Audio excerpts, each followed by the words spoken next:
নবীর আদর্শ অনুসরণ করে না তাকে গালি দেওয়া যাবে না, কিন্তু যে পছন্দ করে না তাকে ছাড় দেওয়া। আল্লাহ বুঝার তৌফিক দান করেন। তাহলে এখন কি বলবেন? যে টুপি পরে নাই সে নবী মানে না? বুঝতে হবে সে কি আগ্রহী না বিদ্রোহী। ইসলাম এত কঠিন না আর এত পানিও না। ইসলাম এত কঠিন না একজনে টুপি পরেন আর আপনি ফট করে গালি দিয়ে দিবেন না। রসুলের ইসলামে তো গালি নেই। আচ্ছা আমাকে বলেন তো, রসুলের যুগে ইসলামের বিপক্ষে দুশ্মন ছিল? বর্তমানে যে দুশ্মন আছে তার থেকে তারা খুব দুর্বল না কঠিন? নবীজি মোকাবেলা করেছেন, সাহাবায়ে কেরাম করেছেন। বলেন তো গালি দিছেন কয়টা? কি ওলামায়ে কেরাম বলেন? কি বুখারী শরীফে দুই একটা গালি নাই? আপনারা গালি শিখলেন কই?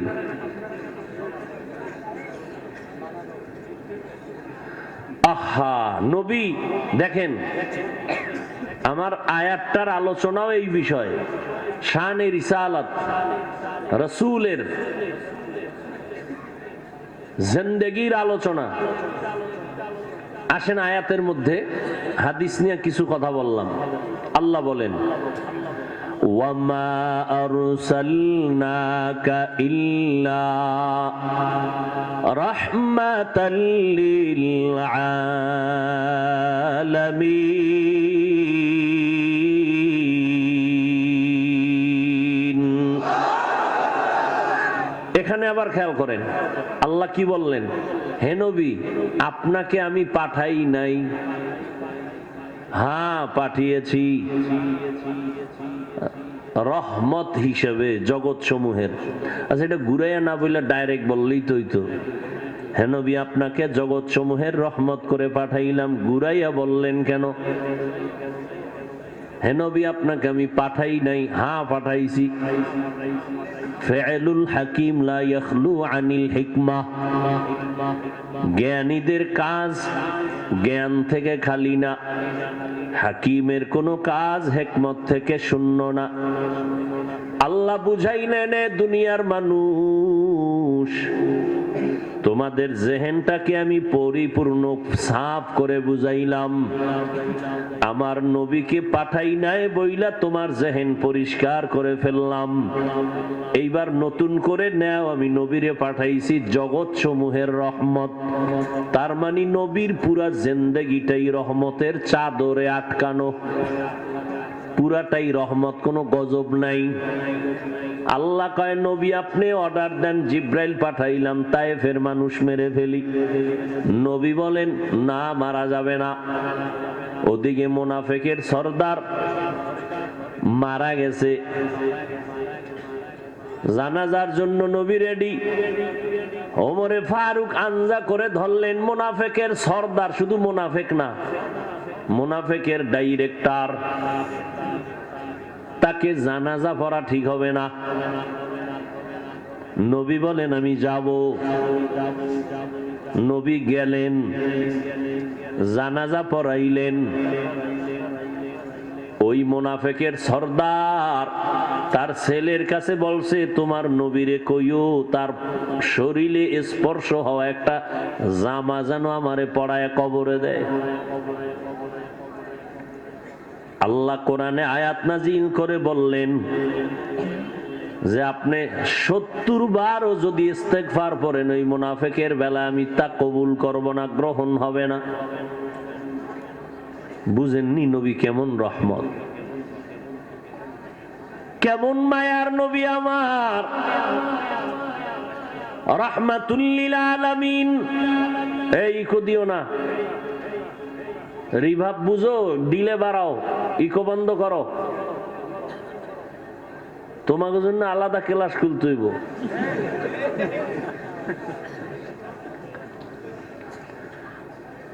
অনেকে তর্জমা করেন উভয় জগতের জন্য নবী রহমত। আমি তর্জমা করেছি জগৎ সমূহের জন্য নবী রহমত।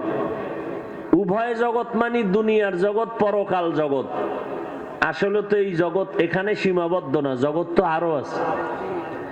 রুহের একটা জগৎ আলাদা, মায়ের গর্ভের জগৎ আলাদা, দুনিয়ার জগৎ একটা আলাদা, আলমে বরজখ কবর জগৎ আলাদা, হাসরের একটা জগৎ আলাদা, জান্নাত ও জাহান্নামের আর এক জগৎ আলাদা। আল্লাহ বলেন সব জগৎ সমূহের জন্য, এই তোরা যারা ছবি তুলবি তোরা আলাদা, আমারে আলাদা দাওয়াত দিবি শুধু ছবি তোলার জন্য। তোরা এই কোরআনের বাগানে ডিস্টার্ব করো কেন? সরকারি অর্ডার ছাড়া আর শরীয়তের কারণ ছাড়া এমনিই ছবি তোলা 1000 কোটি বার কবিরা গুনাহ, হারাম। এই যারা মোবাইল নিয়ে বসে আছেন, বসছেন জান্নাতের বাগানে, করতেছেন কবিরা গুনাহ। কি শিখবেন?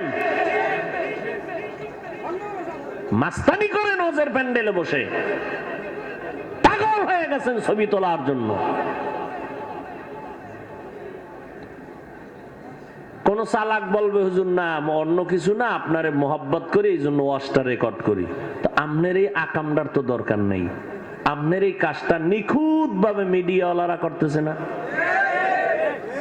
এরা ফজরের পরে ছাড়বে, আপনি ডাউনলোড করে নেবেন। আপনি তো হুদা আকাম করার দরকার নেই, এখানে বয়ে বয়ে আপনার মোবাইলে ছবি ভালো উঠবে, রেকর্ড ভালো উঠবে। এরপরে জিনেরা তো বসে আছে মোনাজাতের পরে, যদি মোবাইল নিয়েই যায়, নিবেই নিশ্চিত। তা তো আমও গেল সালাও গেল। ওই হেদিন এক সোরার ঘরের সোরায় কয় হুজুর একটা ছবি যদি আল্লাহ উসিলায় মাফ করে। जिंदगी में बंदगी तू कर नहीं। ইউটিউব চ্যানেল বাদশাহ ইসলামিক টিভি। এই যুবকরা যারা যারা অ্যান্ড্রয়েড মোবাইল চালাও সবাই সাবস্ক্রাইব করবা। নতুন চ্যানেল হয় সবাই সাবস্ক্রাইব করবা তো যারা যারা আছো। হ্যাঁ, আর খালি গান শুনো না, খালি গান শুনো না। जिंदगी में बंदगी तू कर नहीं, जिंदगी बे बंदगी शर्मिंदा है, जिंदगी बे बंदगी शर्मिंदा है। दुनिया में हो दुनिया का तलबगार न हो,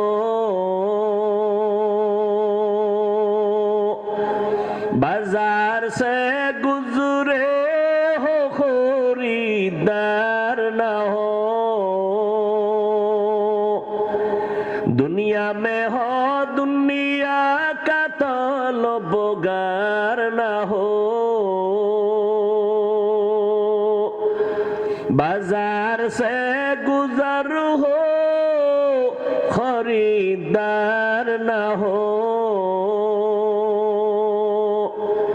ये दुनिया एक मिसल कागज फूल है, ये दुनिया एक मिसल कागज फूल है। जिंदगी में बंदगी तू कर नहीं, जिंदगी में बंदगी तू कर नहीं, जिंदगी में बंदगी शर्मिंदा है, जिंदगी में बंदगी शर्मिंदा है। যুবকেরা খারাপ লাগছে? একটা একতারা হইলে আরো কত মজা পাইতি না? তোরা তো আবার ঢোল বাদ্য একতারা হারমোনিয়াম ছাড়া মজা হয় না। আর এখন তো বাংলাটিও শুনুস না, সব হিন্দি ইন্টারন্যাশনাল হয়ে গেছে। এক যুবক হিন্দি গান একটা ছাইরা খালি লাফাইতেছে। এই হিন্দি গান ছেড়ে লাফাও, অর্থ বুঝো? কয় আব্বাও বুঝে না, আমিও বুঝি না। তো লাফাও কেন? কয় মজা লাগে। আল্লাহ হেদায়াত দান করুন। জিন্দগি মে বন্দগি তু করনা হে, जिंदगी में बंदगी कुन बंदगी, बंदगी बे जिंदगी शर्मिंदगी। আল্লাহ বলেন আমি আপনাকে বানাইলাম উভয় না জগৎ সমূহের জন্য রহমত। রূহের জগতের জন্য আমার নবী আলাদা রহমত, মায়ের গর্ভের জগতের জন্য নবী আমার আলাদা রহমত, দুনিয়ার জগতের জন্য নবী আলাদা রহমত, কবর জগতের জন্য নবী আলাদা রহমত, হাসরের জগতের জন্য আমার নবী আলাদা রহমত, জান্নাত ও জাহান্নামের ভেতর জগতের জন্য নবী আলাদা রহমত। এক এক জগতের জন্য নবী কিভাবে রহমত ভিন্ন আলোচনা। আমি শুধু দুনিয়ার জগতের জন্য নবী রহমত কেমনে সে নিয়ে কয়েকটা কথা বলবো। নবী দুনিয়ার সমস্ত মানুষের জন্য রহমত, মুমিনদের জন্য নবী রহমত যেমন তেমন বেঈমানের জন্য আমার নবী রহমত, পুরুষের জন্য নবী যেমন রহমত, নারীদের জন্য নবী আলাদা রহমত, সমস্ত মানুষের জন্য নবী যেমন রহমত তেমনি ভাবে জঙ্গলের প্রাণীদের জন্য আমার নবী রহমত, সমুদ্রের মাছ সমস্ত প্রাণীদের জন্য নবী রহমত, নবীজি উড়ন্ত পাখির জন্য রহমত, গর্তের পিপিলিকার জন্য নবী আলাদা রহমত, নবী গাছের জন্য রহমত, আমার নবী এজন্যই রহমাতুল লিল আলামিন। আল্লাহ বলেন হে পয়গম্বর আমি আল্লাহ হলাম জগৎ সমূহের রব, আপনাকে বানাইলাম জগৎ সমূহের জন্য রহমত, আমি হলাম রব্বুল আলামিন, আর আপনাকে বানাইলাম রহমাতুল লিল আলামিন। মায়ার নবী এতটাই দামি, নবীর বরকতে আজ ১৫০০ বছর পর আমরা বরকতের চাদরে আবৃত হয়ে গেলাম। এই যে প্যান্ডেলে আপনারা বসছেন রহমতের নবীর বরকত, এতগুলো মানুষ কোন কোটিপতিও যদি এক জায়গায় বসায় রাখতে চাইতেন এই রাত ১২টায় পারতেন না, কত হিমশিম খেতে হতো।